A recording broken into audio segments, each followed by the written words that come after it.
तो आइए ना इस मई महीने की गर्मी के अंदर हम ठंडा ठंडा वाला श्रीखंड तैयार करते हैं। ये वाली जो गर्मी है बहुत ज़्यादा चुभती है। इसके अंदर कोई ठंडी सी चीज़ मिल जाए, वो भी घर की बनी हुई, तो बहुत ज़्यादा अच्छी लगती है। उसी के साथ आम जो है उसका सही सा इस्तेमाल करेंगे और बनाएंगे ये मैंगो श्रीखंड।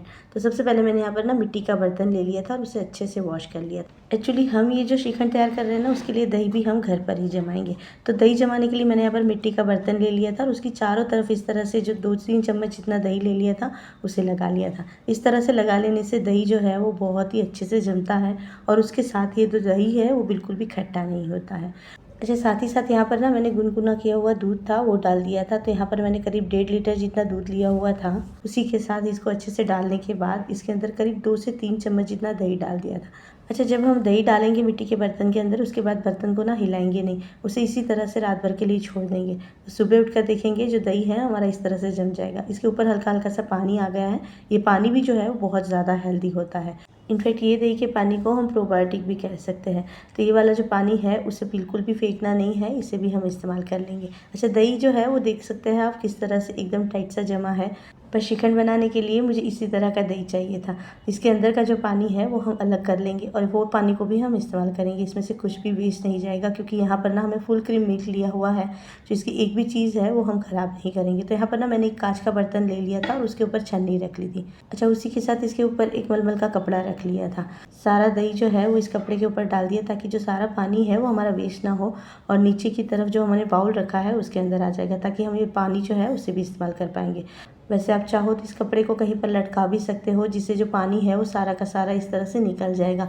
पर हम ये काम नहीं करेंगे, क्योंकि हमें ये पानी जो है वो चाहिए। अच्छा, दही को इस तरह से कपड़े के बीच में कर लेंगे और कपड़े को चारों तरफ से इस तरह से ना कॉर्नर से इसको ढक देंगे, ताकि जो दही है वो बिल्कुल भी बाहर ना निकले।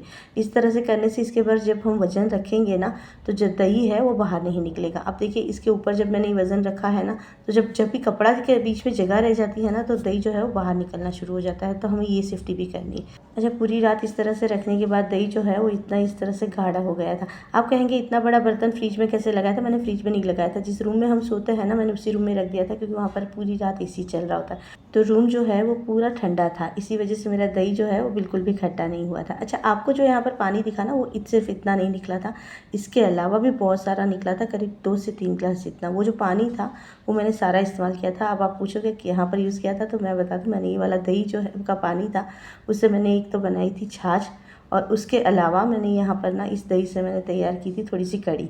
तो सबसे पहले दही को इस तरह से चम्मच से तोड़ लिया था और इसके अंदर करीब ½ कप जितनी जो पिसी हुई चीनी है वो डाल दी थी। अच्छा, इस तरह से चीनी डाल देने से दही जो है वो एक तरह से थोड़ा सा सॉफ्ट हो जाता है। उसी के साथ थोड़ा सा पिसा हुआ इलायची का पाउडर डाल दिया था। वैसे हम ये मैंगो श्रीखंड बना रहे हैं, इलायची पाउडर आप चाहो तो स्किप कर सकते हो, पर इससे इसका फ्लेवर जो है बहुत ज़्यादा अच्छा आता है, बिल्कुल बाजार जैसा हो जाता है। तो इस तरह से कॉन्स्टेंट विस्क करने की वजह से दही जो है वो बिल्कुल स्मूथ हो गया था। आप देख सकते हैं इसकी कंसिस्टेंसी कैसी हो गई है। अच्छा, चीनी डाल देने की वजह से थोड़ा सा सॉफ्ट और हो जाता है। तो इसी वजह से ये जो दही है वो चीनी डालकर हम इस तरह से विस्क करते हैं ना, तो थोड़ा सा आसान हो जाता है। अच्छा, एक और ट्रिक बताती हूँ आपको। अगर इस तरह से विस्क नहीं करना है तो हाथ से भी कर सकते हैं। थोड़ा सा हाइजीन मेंटेन नहीं होता है, बट इस तरह से करने से भी दही जो है वो बड़ी आसानी से हो जाता है। हाथ की गर्मी की वजह से दही जो है बहुत ईजीली सॉफ्ट हो जाता है और उसी के साथ एकदम स्मूथ भी हो जाता है। तो यहाँ पर मैंने एक आम ले लिया था और यहाँ पर मैंने अल्फांसो आम लिया था। आप चाहो तो केसर भी ले लो, लंगड़ा भी ले लो, कोई भी आम ले लो। आम तो आम ही होता है, उसका स्वाद जो है वो तो आता ही है। यहाँ पर मैंने अल्फांसो ले लिया था, उसको इस तरह से ना पल्प निकाल लिया था। करीब 1 से 1.5 जितना आम ले लो आप और उसका जो पल्प है वो निकालो। इस पल्प को दही के अंदर डालो और इसे बहुत ही अच्छे से मिक्स कर लो। हाँ, ये पल्प की वजह से श्रीखंड की जो कंसिस्टेंसी है वो थोड़ी सी लिक्विडी ज़रूर हो जाती है, क्योंकि यहाँ पर जो हमारा पल्प है वो थोड़ा सा रनी होता है। पर हाँ, जब हम श्रीखंड को फ्रिज में लगाते हैं ठंडा करने के लिए, तो कंसिस्टेंसी है वो वापस से थिक हो जाती है। तो चिंता मत कीजिए, अगर इस तरह से हो भी जाए तो डरने की कोई ज़रूरत नहीं है। ऊपर से थोड़े से आम के कटे हुए टुकड़े डाल लिए थे, थोड़ा सा केसर का पानी डाल लिया था।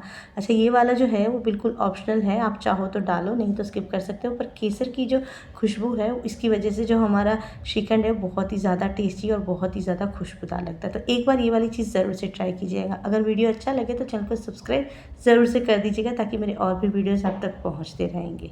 और कोई नई रेसिपी के लिए ज़रूर सजेस्ट कीजिएगा।